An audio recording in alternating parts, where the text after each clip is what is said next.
if you're feeding your pet raw meat, they are prone to parasitic infection. If we just give dry food in the long run, it would eventually cause UTI problems in cats. Do they have UTIs also? Of course they do. They do have depression also. Of course. I'm telling you, they are just not able to speak, but they're very highly designed creatures by God. Hey everyone, I'm Dr. Hansika Singh, a practicing veterinarian in Delhi. So, by the end of this conversation, you'll get to know the importance of regular vaccination and deworming in dogs and cats and effective parasitic control. Today, we have Miss Surbhi with us, who is an advocate by profession and a pet parent to a lovely dog and a cat.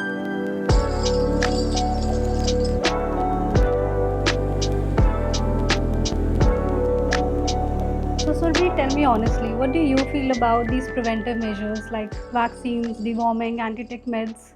Honestly, like I've told you, it's my very first pet. So I just do it as my vet says. So I just follow his instructions. But I've skipped it once. Just guide me a bit on this. Just because nothing has happened in the past by skipping on the vaccination or deworming doesn't mean that anything potentially harmful cannot happen in the future. I'll cite an example. So, what happened is that a pet parent came to me, it was a referred case, and the dog had a history of loose motions or pasty stools actually with slight blood in it.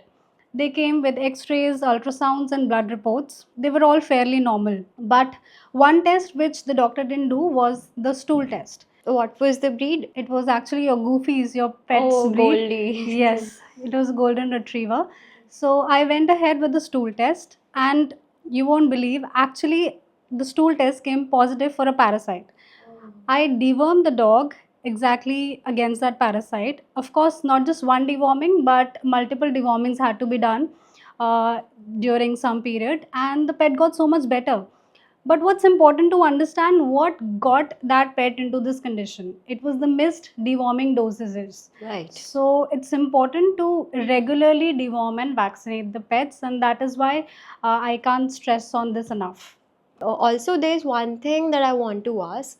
I thought winters was more safer for pets in order to not to have ticks. But then I found out last year itself, my pet had fleas in winters. I thought it is more often in winter season only, the monsoon one. Actually, pets can get fleas and ticks even during the winter season. It's true that fleas and ticks they thrive more in monsoon and summer season, but what happens is that we just see the tip of the iceberg, that is a flea or a tick on the body. But the fact is that their population, that is the eggs, larva, pupae, the other stages of the ticks and fleas, they get under the carpet and rugs. They try to, build up their population, and they hatch even in the winter season. So it's a myth that only summer seasons are bad and the winters are safer. No.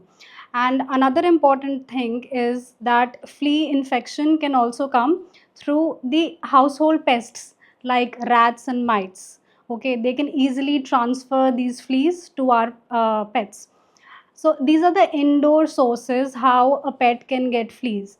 The third is our clothes as well. So if you've taken a walk, suppose in a garden or somewhere, the fleas can get onto your clothes, and when you enter your house, you can easily transfer the fleas from your clothes to your pets. And the fourth is vet visits, of course, because that's one place where so many pets, cats, and dogs visit. Even if you're not getting your pet in contact with another dog or cat, the fleas can actually fly up to 2 to 3 feet and transfer from one pet to another pet. They're waiting to do so. They Okay. just multiply like that. Yes, they multiply like that. They suck blood out of the animal's body. Also, to understand that your pet has flea or not, how to identify that? If you run your fingers against the direction of the hair, and if you see some black, like dry coffee grains kind of a thing, or even black pepper kind of a thing, and they are the size of sesame seeds. Okay, So, that's how we identify yes, them. that's the flea dirt. It is basically digested blood meal, and they poop that. Oh. And when you actually take that flea dirt on a wet tissue, it will turn reddish brown in color. So that's how the dried blood actually becomes, the wet in the wet form. And also, there's one myth I just came across. I heard one of my neighbors telling me that indoor pets actually do not require deworming. Is that so? No, that's another myth. Indoor pets are prone to parasitic infection. How? The parasites make way in eggs and larvae on shoes. Suppose there is a stray dog, he is having high parasitic like worm load. When that dog poops, so the stool comes in contact with the soil. That soil is picked up by your shoes, and you walk into your house with those same shoes. And what is that one thing that your pet does whenever you visit your house? He comes to greet you, right? And often they lick or they sniff your shoes. So that's how the eggs or the larva or the parasitic infection basically is getting inside your dog's system. Secondly, it's a very important point that dogs are prone to tapeworm infection if they have flea. If they inadvertently ingest a flea, they are prone to tapeworm infection. And point number three is often cat pet parents and sometimes even dog pet parents as well, due to lack of information, they feed their pets raw meat. So if you're feeding your pet raw meat, they are prone to parasitic infection. Okay. And that's how deworming will help them in getting rid of the parasites. See, that's why I feel awareness of this is very important. Like, as a pet parent, I feel that we should be aware of all of this. Yes, yes. You know, the kind of information that people spread on WhatsApp groups and the kind of misinformation they circulate over social media, Instagram is actually very strange. I mean, as a pet parent, we really don't know who to believe. That's why it's important to have conversations with your vets. Get your query solved only through your vet and not through these Instagram universities. No, Please never believe never. that. Not for yourself and not for your pets as well. Yeah, because we are, as like pet parents are really concerned about the health of Of their course, they're babies. oftentimes Googling about their pets and on Exactly. Instagram, on WhatsApp, and some random reel you may come across True. spreading misinformation. So, this misleading posts and reels, you should definitely stay away from them. You have to double check on that information only and only with your vet. True that. You know, whenever there's a tick, if I found a tick, I start panicking. I start Googling.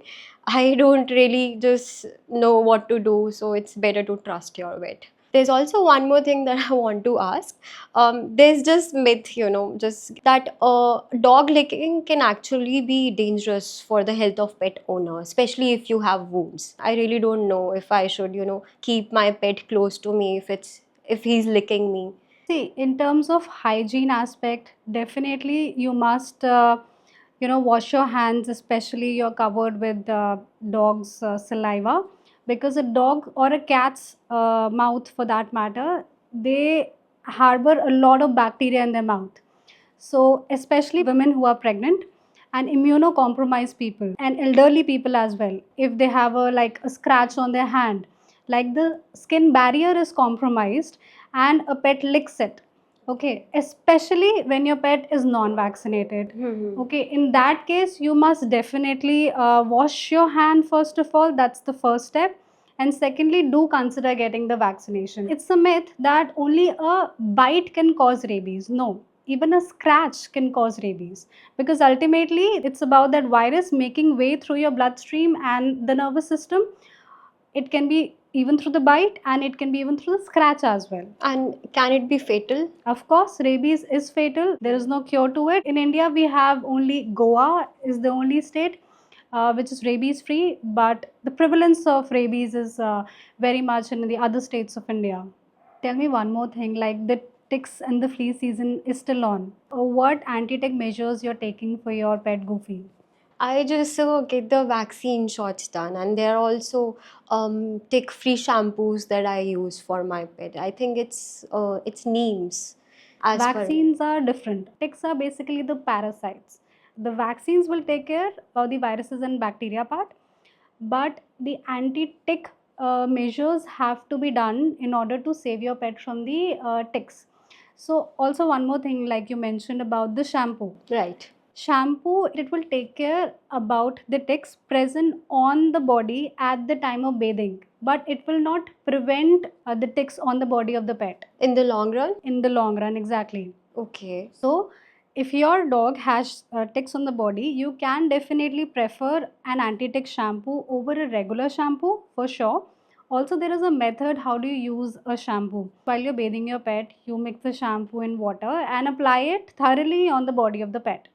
Leave it for 10 minutes, because this is in those 10 minutes that the anti-parasitic activity, or the chemical, basically the neem one that you just said, that will act on the ticks, and that's how it will paralyze it.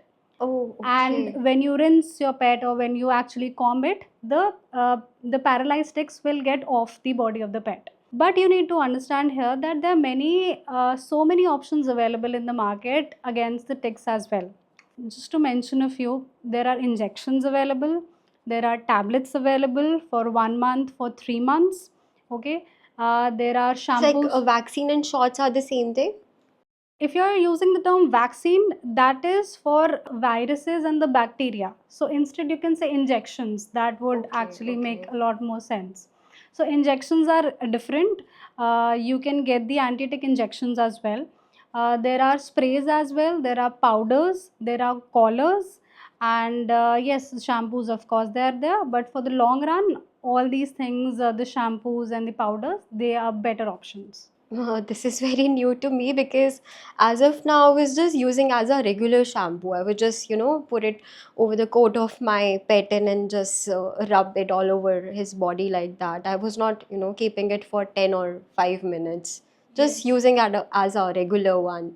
And also use those shampoos, the anti-tick shampoos, only when your pet has ticks, when you spot the ticks.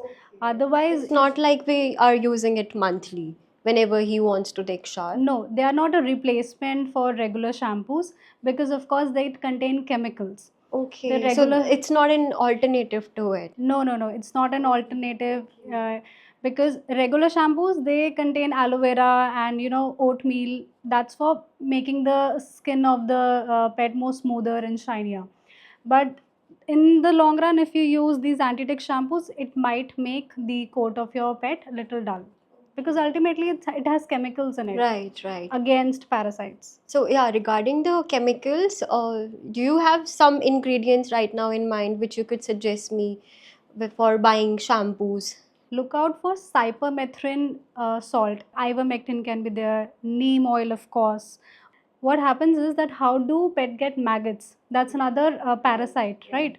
Indoor pets don't usually get maggots, but outdoor pets, of course, they do. What happens is whenever a skin barrier is broken, like a pet has just got an injury.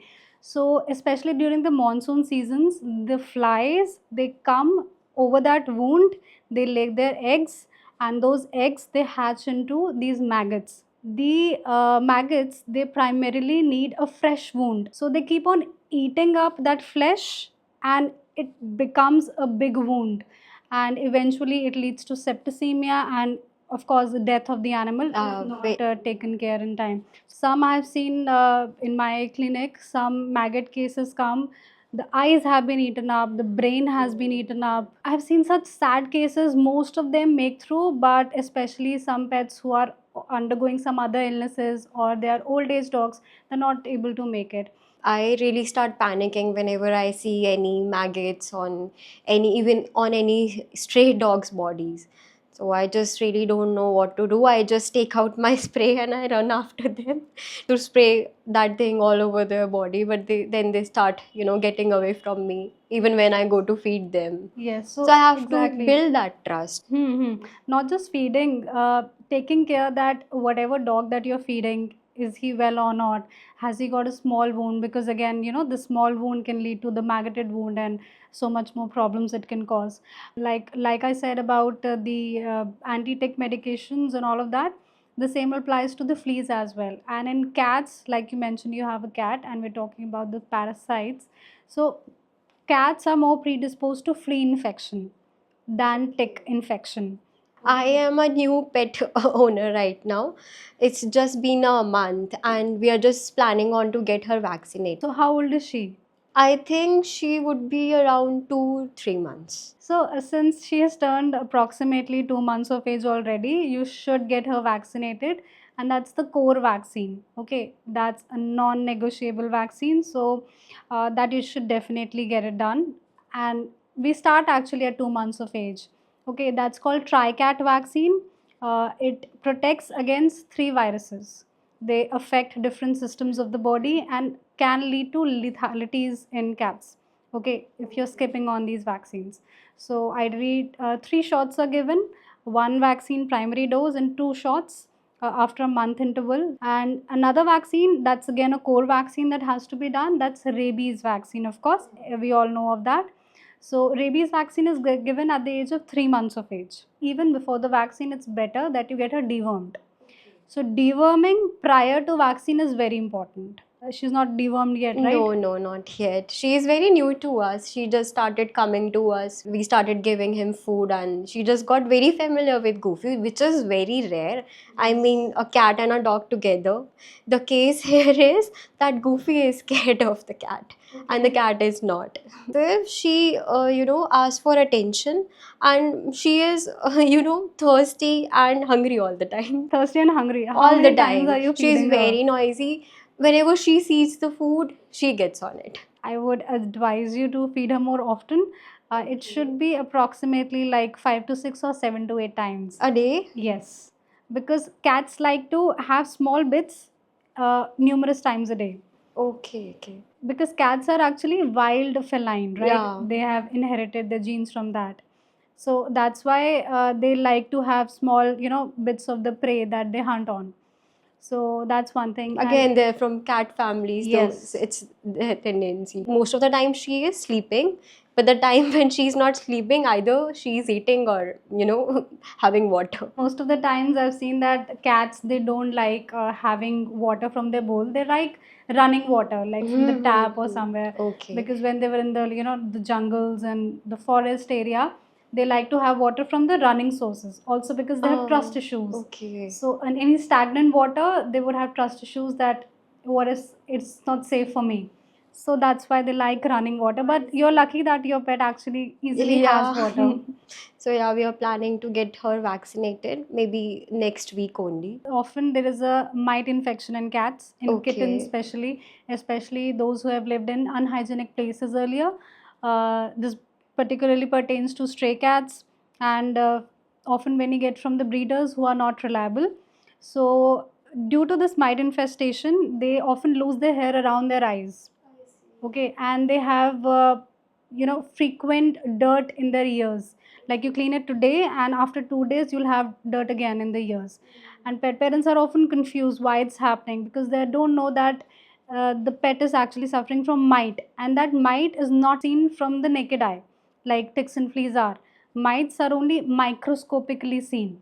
Okay, so that your vet would be able to identify. But in future, if that something happens to your cat or maybe your friend's cat or maybe a stray cat as well, then it's time to actually consult your vet and get the anti-mite medication. Anti-mite it is. Yes, yes. So these are the signs to look out for. You have dogs, so you must have encountered ticks at least once in your lifetime. Yeah, I have. Regarding that, I want to share one more thing also. Back then in 22, Goofy had a lot of ticks all over his body. Like it was a severe case of tick fever. So again, we started panicking. I started plucking the ticks, all of it out of it. I didn't know what to do. Was it the right thing to do? I mean, plucking the ticks on your own like this. You did what was correct that time, but it also depends how many ticks were there on the There body. were many, I think. The size was also increasing. Yes, so at that time it's important to get rid of the ticks by using a better alternative rather than just plucking the ticks. So we can actually pluck the ticks Okay. with the help of a plucker or a tweezer. That would be better. So the correct way to go about is you take the tweezer in your hand and hold the tick from as close as to the skin of the dog, Okay. and you hold it or actually pull it in one upward direction without twisting it or without squeezing it.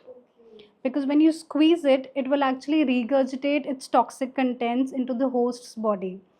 And oftentimes the head remains enlodged into the skin of the host, that is the dog or the cat, and so it's not serving the purpose. The plucking is not serving the purpose, so you have to make sure that the head also comes out along. Also, you have to take care that after you plugged it, you clean that area with a slight diluted betadine. Okay. uh, Either it's a Dettol or something like that. Yes, a Savlon would also work. It has to be diluted twice a day if you don't have anything else. And if it's not getting better, like within 2 to 3 days, consult the vet straight away. Also, getting rid of the tick is also very important. You have to take that tick and you have to flush it, Yeah, because yeah. if you I'm just aware of that. yes, if you just leave it, it might actually cling on to some other dog. Earlier, we didn't do it, you know, we just we used to plug the tick out of the body and we would just throw it outside. Yes, they can actually go into the crevices of our furniture or the walls and lay eggs, lay thousands of eggs in a day. And the population just keeps on growing. So it's not just important to take care of the ticks population on the body of the dog, but also the environment has to be made tick free. So what you can do is you can take another, anti-tick solution from the vet, of course, and make a bottle of it, and in the crevices of the wall or anything like that, you can just spray it. And often while you're cleaning the floor also, you can pour some part of it in the floor, in the water also, as a disinfectant. So that will take care of the ticks in the internal environment. So, this again the about the food I want to Yes, ask. yes. For my cat, right now I'm just giving her milk. I'm giving her cat food. So, is that all enough for her right now? Cat food, yes, you can surely give her cat food. Also, I would prefer giving wet food instead of dry food, because cats, again, they have a less tendency to go for water. Your cat, of course, is an exceptional case. She loves water. But if we just give dry food in the long run, it would eventually cause UTI problems in cats. Do they have UTIs? Of course, they do. Ultimately, see, anatomy is same. They also breathe, they also reproduce, they also digest, and there's so many functions, right? It's just different forms. They have 4 legs, we walk on two.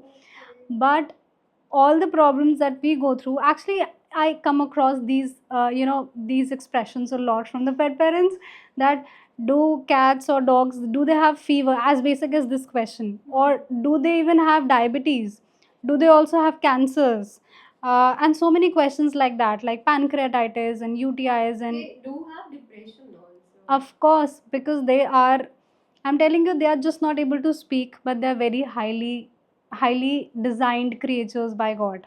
Right. Okay. I totally agree on Yes, that. yes. So, yes, taking care of them regarding nutrition and parasites and all these things, that's how you take care of them from a wholesome approach. You know, my mother, she's very particular about her grooming because right now she's a baby and Goofy is about to turn 3. Mm-hmm. So she's like always taking care of her ears, her coat, her food. Mm-hmm. So this is how she is. Yes, and one point that you mentioned, that you're giving milk to your cat, Yeah. please do not give it, because it won't serve any benefit to the cat's nutrition. It's not adding any value, and second, most cats are lactose intolerant. So Uh-huh. in the long run, she will have issues with her digestive system. She may have, on and off loose stools, or maybe sometimes vomiting as well. Okay. So it's actually a misconception, I believe, that, you know, because pet parents, or some people, they want to, out of care, out of affection, and they just want to feed any stray animal. They give, chalo doodh roti de do, and this applies to dogs and cats both. Yeah, this is what I've heard from my friends that if you don't have anything, just give you, like you said, doodh roti. Yes. This is the common thing. And to make the case worse, biscuits, Parle G Yeah. biscuits, which are high on sugar. I'm telling you, they're not healthy for us. Okay, they are definitely, they act as slow poison for the pets. Yeah, because it has a lot of glucose in it. Lot of sugar in it, and the carbohydrate, that's not good for the digestive system. So yes, and what else do you feed your cats, if anything related to the milk or Milk, something like and that? she's fond of her cat food. We were planning to give her buttermilk. I don't know if it's really beneficial. Again, because It has, yeah, yes, lactose lactose part. in it, so would be better if you skip it. Of course, for to Goofy, your golden retriever, Yeah, you can give him, good for we his stomach, the probiotics, that the curd contains. Yogurt could be another Yes, option. a non-flavored one. I mean, Actually, curd should be a diet, a regular part of the diet, because of the probiotics that it contains, and also it has a soothing effect in the summers as well. But just make sure that when you're giving the curd, it should be at the room temperature. It shouldn't be cold. so whenever my pet goes out, like Goofy, whenever goes out and it's raining outside, do you suggest any, different kind of shoes for him so that he's more comfortable walking outside in rainy season? Because he can actually get, ticks through moisture. If your pet is comfortable with the shoes, then you can definitely go ahead with it, because most of the pets do not accept shoes on their body unless and until trained from very early on in their life. Secondly, whenever your pet comes after a walk now, do one thing, that you have to clean the paws with maybe diluted betadine also, or a pet wipe also. That can Okay. be done. What you have to do is you have to look out for places where the ticks actually hide and harbor. Yeah, Paws are number one sites where actually ticks can hide. Second are the ears, true. I behind the found ears, many in his ears. and also behind the tail, Yeah. because they like warm, humid places. And these are those areas, axillary, the armpit areas of the dogs. So they hide easily Yes, there. they easily hide in their areas, especially if the dog is black skinned. It's difficult to spot the tick. Yeah. So it's always better to keep the dog on anti-tick prevention, Okay. right? My pet is he's about to be 3 Mm-hmm. and he is 20, no, he's 30 kgs. So the Mm-hmm. weight is ideal. Yes, weight is ideal. It's always better to be on the lower side of the range than being overweight. Okay. Because You being are you overweight, suggesting that he should be dieting now? no, he's No? absolutely fine with the Okay. weight. He can increase just 1 to 2 kgs, but not more Not than more that. than that. Yes, absolutely. Because your dog is a large breed dog. He is predisposed to conditions like hip dysplasia, which is an orthopedic condition. And if a dog actually gets obese, you're inviting 10 more problems with the obesity. Right. It is, of course, the orthopedic issues. It can be a heart issue. They'll have difficulties while sleeping. Also, they'll be snoring or not a lot, right? They'll become, so it's a vicious cycle, because they'll gain weight. They'll become more lethargic. They won't be able to enjoy their walks, and their weight would keep on increasing. And they are even prone to diabetes. I would just like to ask, what are the all core or non-core vaccines in the market? Just guide me a bit on this. Core vaccines are the ones that I just told you, the Tricat in cats and DHPPI in dogs.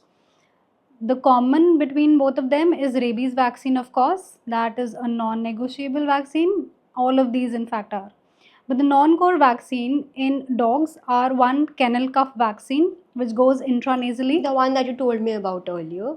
No, kennel cough vaccine is a different vaccine for dogs, okay? And another vaccine is coronavirus vaccine. Now, Can you just, on behalf of all pet parents, just elaborate? many pet parents believe that this coronavirus vaccine has now come only after COVID 19 has come into the picture, but no. Okay. Coronavirus vaccine for dogs is existed even before the COVID 19 did. Like it was prevalent even before the. Yes, we were vaccinating dogs against coronavirus vaccine. Okay. But now pet parents and many of us are familiar with this. Okay, coronavirus vaccine is there for us and the pets as well. But there is a difference. Coronavirus in dogs, they cause different symptoms. In humans, they affect the respiratory tract, the coronaviruses, Okay. and in dogs, it affects the GI system. Okay. What is GI? GI is gastrointestinal tract. Okay. So These they'll have medical signs. terms I'm not aware of. Sure. So they'll have signs like vomiting, loose motions. So it's a different system altogether that the virus is aiming at. Okay.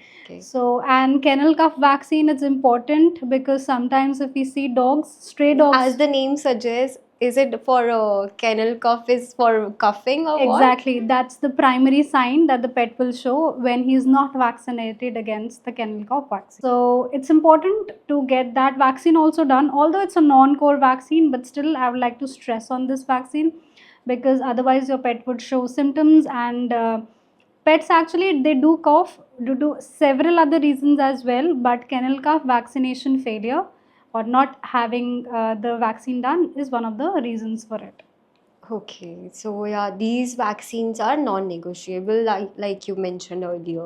Yes, the three: Three of them. DHPPI plus L in dogs, rabies in dogs and cats both, and tricat vaccine for cats. I think most pet parents know about rabies. I mean, most of them. The other two are not very familiar among pet parents. Yes, right. And so rabies is important for your pet, of course, and for you also, okay, Right. because it has a zoonotic importance. But other vaccine, the DHPPI plus L, the 9-in-1 vaccine, it is done to protect your pet against so many different infections that can actually lead to the death of the animal. And so you need to understand that we're talking about viruses, okay? Right. We do not have any antibacterial medication in case that dog encounters that viral infection. So if your dog, for instance, has got a distemper virus or a parvovirus, these are deadly viruses and should be taken seriously. They have different signs. Parvovirus, they'll have signs like vomiting, loose motions. Now, the motions also start in a very peculiar fashion. First, it will start with slightly pasty stool and vomit on and off. So they'll be like, okay, maybe my pet is having a maybe a gastrointestinal issue, maybe a change of diet, उसने कुछ खा लिया है. So they'll try to connect this way, but they're not understanding that there is a hidden, potent, dangerous vaccine, virus hidden behind these signs. How it will progress is it will start with pasty stools, like I said, then the consistency will start becoming loose.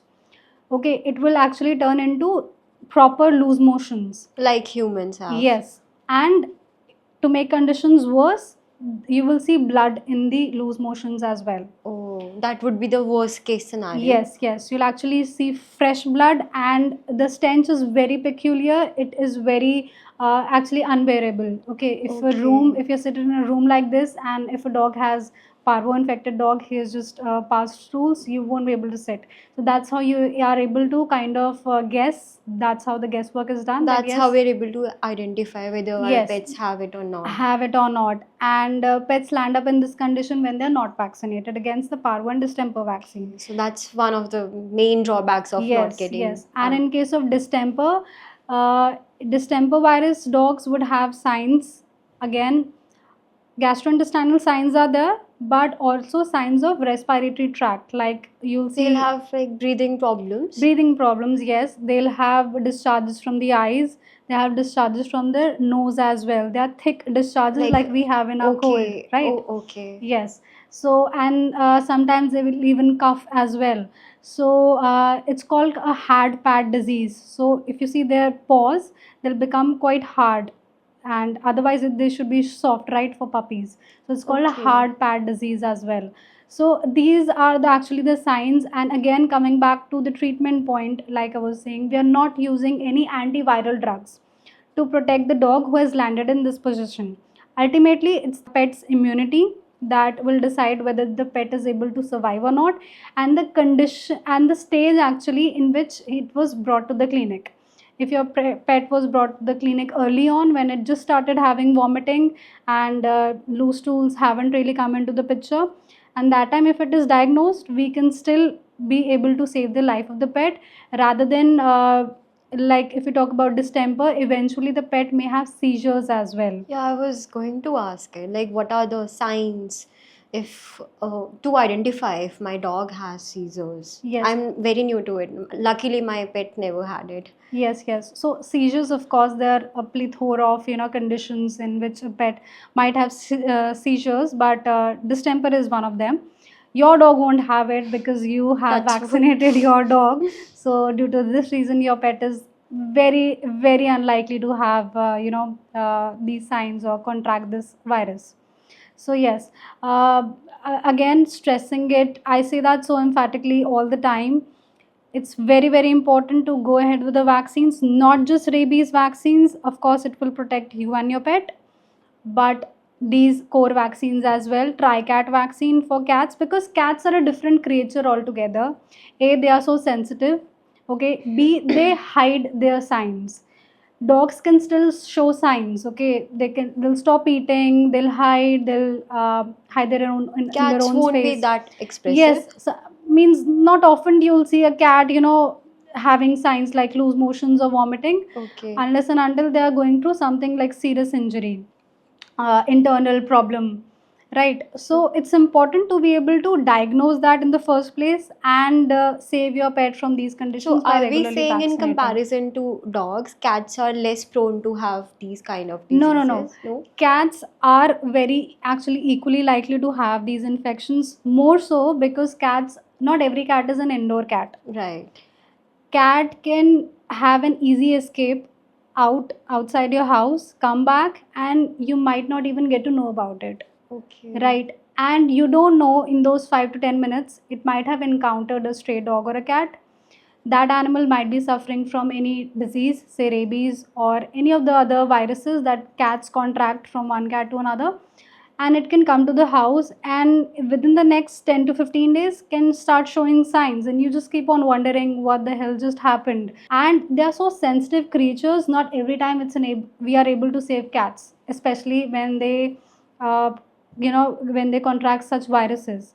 And secondly, when it comes to cats, we are still not so well advanced when it comes to diagnosis, plus those tests are expensive tests. So, like she's very handy right now. Should I buy a basket for her, and should I, be taking her outside with me? Is it actually No, safe no, to do not so? at all. And I'm so glad that you asked this question Because out I of your often see curiosity. people, carrying cats like this. So I was curious to ask this from you. You can definitely enjoy such moments with your cat, but not before you get him or her vaccinated. Okay, so vaccination is the first step. Absolutely, unless and until your vet gives you a permit that yes, you can now take your pet outside for walks, even the parks, you should not, you should always follow your vet's advice if you don't want to land up in this condition. Unless and until you want to risk your pet's life or you No, want to go ahead with, just lavishly spend on the medical bills, which are going no, to be a lot, we I tell don't you. want to be that careless right now. So yeah, we'll definitely get her vaccinated first, then we can take her out with Yes, us. yes, of course. So yeah, about my cat's vaccination, just guide me. How should we go about it? Like how many vaccines should be done within a year, and if after your year also we have to get her vaccinated also. So Yes, because you're just starting off with the vaccination course. Like I said, the first thing to be done is to get her dewormed. Let's come to the deworming first. She should ideally be dewormed at 30 days of age, but now let's just go ahead with the deworming as per her body weight. It can be done with the help of a syrup based upon the body weight, of course, the dosage is calculated, or with the tablet, of course. Initially, we start with the syrups because they're too tiny earlier, and then as the weight goes on increasing, we can switch to the tablets as well. Coming to the vaccination thing, um, the initial vaccine that you have to go with is the TRICAT vaccine. okay. Okay, there'll be 3 shots of it, and once she turns 2 months of age, you'll go ahead with the rabies vaccine. There'll be one booster of the rabies vaccine. So in total, within 1 year of age, she'll have 5 vaccines. Okay. So total 3 shots of TRICAT vaccine and 2 shots of rabies I'll be vaccine. given a vaccination card for the same. Of course, you'll Like it is with my Goofy, my yes, dog. yes, you'll get reminders from a vets also. And deworming, because you're getting the first deworming done, repeated after 15 days. Okay. So Yes. deworming is after 15 days. Yes, up to a certain age. Aren't we over vaccinating? I understand where you're coming from because honestly, I hear this from so many families. I know it might sound stupid, but It's okay, you can get your queries solved here freely. So, but you also need to understand but that we're talking about vaccination and deworming for pets who are living in a country, India, right. where there is high prevalence of rabies and high exposure risk. So earlier, if we talk about canine parvo and distemper virus, these viruses were seen at peak in the winter season only in the clinics. Oh, Okay, not in the monsoon one. it was, but not so much as seen in the winter season. Okay, I thought in monsoon season the ratio is But higher now than. the tables have turned. So now, over Okay. these years, the virus has become so resilient that we see it almost year round. So, this is how you need to understand that vaccination is important, deworming is important. And if we talk about rabies virus vaccine, by skipping on rabies virus vaccine, you're not just putting your dog's life at risk, but you're also putting a human's life at risk. It can be you, it can be any family member, it can be any stray, it can be any random person that a pet decides to just bite one day, Okay. right? And also, suppose if a pet has gotten exposure to a rabies virus by getting into a stray animal fight, then at that time there won't be sufficient antibody titer in his or her system to be able to cope at that time against that virus. So regular vaccination and deworming is actually making our immune system, basically the pet's immune system, to be able to fight in that condition and act as warriors whenever they see some any infection or viral infection invading into the system. In countries where there is less exposure to rabies, where there is less prevalence of rabies, there one anti-rabies vaccine shot is valid for up to 3 years, Okay. but not in India. That is why I keep on repeating it so much again and again. Vaccine is very much important. You have to make sure that the antibody titer in the body remains sufficient enough to be able to cope up with that accidental fight or a viral exposure, because you never know. There's so many stray dogs outside. We take our pets to walk. So even a scratch or a bite that may go unnoticed, but at least, because not every time that you can take for a post exposure rabies shot. Right. So okay, so we now tell me one thing. After this conversation that we have had, what is that one thing that you're going to do right after this podcast? This conversation has really been helpful for me. The one thing that I'm definitely gonna do right after this conversation is I'm gonna mark a vaccine due date on my phone as a reminder. So yeah, this conversation has been very valuable for me. I'm really glad we had it. Thank you. And I'm sure, because earlier when you came, you knew that vaccine and deworming has to be done, but maybe you weren't clear that why it has to be done. You True. didn't understand the importance of not doing it, right? Right. So yes, if you are able to now understand the importance, I'm very glad. I'm very happy. Also, talking about it, just to summarize it or just to keep a checklist, do you like to discuss some points here again?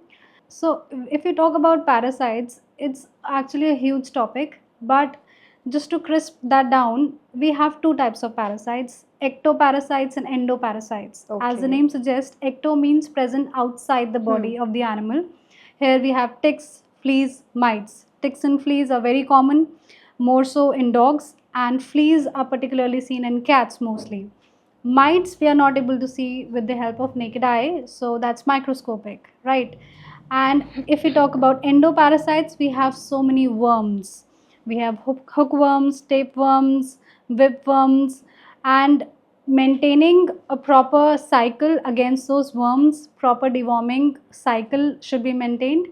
And regarding the vaccines, proper rhythm has to be maintained so that antibody titer is sufficient in your body, right, to fight against that disease.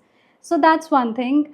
Vaccines, of course, something that you cannot decide, that even if you do not go ahead with vaccination and your pet can still lead a healthy life, that can not be said at all. No doctor would ever say that go ahead without vaccinating and deworming your pet. These are the basics, how one can keep their pet healthy and away from these diseases. And of course, following your vet's advice is very very important. When to vaccinate, when not to vaccinate, your vet is going to decide, nobody else. Also, Hansika, there was one thing that I came across on WhatsApp. I don't know if it's a silly myth or what. Just want to share it with you. It was that there was this immunity booster that would be introduced by 2026 for dogs, which would make the lives of dogs longer. So, how true is that? Have you come across it? Which website was it? Just a silly thing on WhatsApp. Just a random. Just a random message circulated over WhatsApp group. You know how these pet groups are. See, I'll tell you one thing. WhatsApp, Instagram should and Facebook also should only be used as a source of entertainments and not something to educate yourself with unless and until any website quotes it. Otherwise, please don't get carried away with such nonsense posts. Unless and until, of course, if you're talking about this one, I don't know what that ingredient is in that immunity booster, what it is, what study did they do, for how many years, where was it done. So unless and until we have these published articles, there is sufficient data to prove in the favor of what is being stated, you should not fall for it. Please stay away from such things. Yeah, I would exit the group right away. You Because- actually should. yeah, because these are the, misinformation that they spread on WhatsApp groups. Right. So, yeah, like you said, all of this should be the source of entertainment, and these should not be trusted 100%, and only the official ones. Yes. So, yeah, I'm just gonna leave the group right away. And also, just gonna mark the date, vaccine date on my phone right Yes. now. I'm sure that after this conversation, that even if you're wet, he misses to give you a reminder. You would be the one remembering it, and you would Absolutely. reach the clinic that today is my pet. I would be over their head that, yes, today is the date, and just get it done right away. Right. Thank you so much. I think this conversation was really fun with you, and I hope that now you have become more informed and more aware about the do's and don'ts about your both your dogs and your cats. Right. Absolutely. It was really fun interacting with you. I really had a great time. I am much more informed about all the topics that we just discussed. It was really valuable for me. I'm really very grateful for this conversation. Thank you. Thank you so much. Thank you.